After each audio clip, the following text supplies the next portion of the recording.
Joseph in hợp gia đình thi đã ký chính cho ông mà cùng xâm la Joseph chỉ xiên ca ski em khem boy berkat gilok bangi kin kin tai to yangi kapodan wala bangin sa tamarwe lagi machi buồn ki chính sông ha in hợp gia đình ti na do tham sha ijem ku kun sam la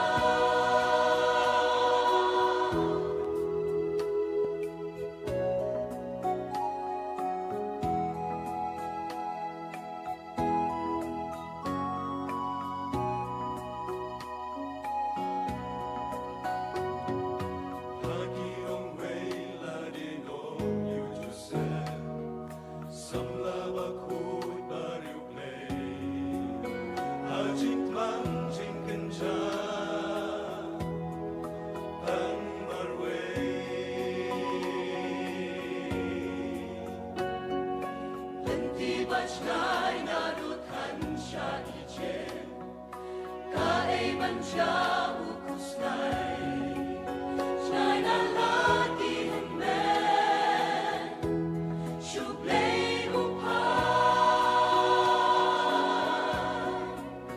kon sam la tu kin ma ha ber thei ni long ra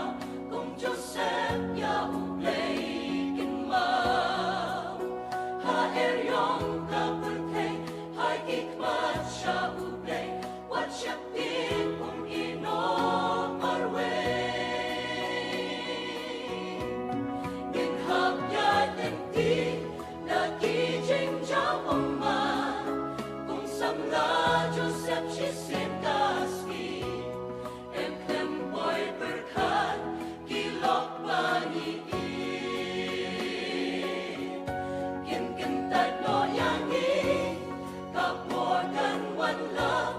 bangin sa tamarwe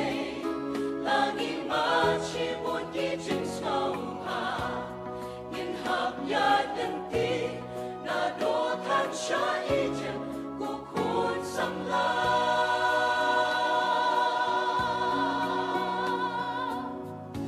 ku kin ma ublei udon bat gi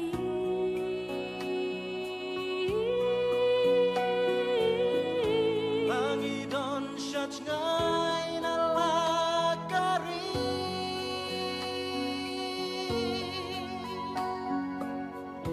chim tinh cho kim la ai ha ba don u play kun sam la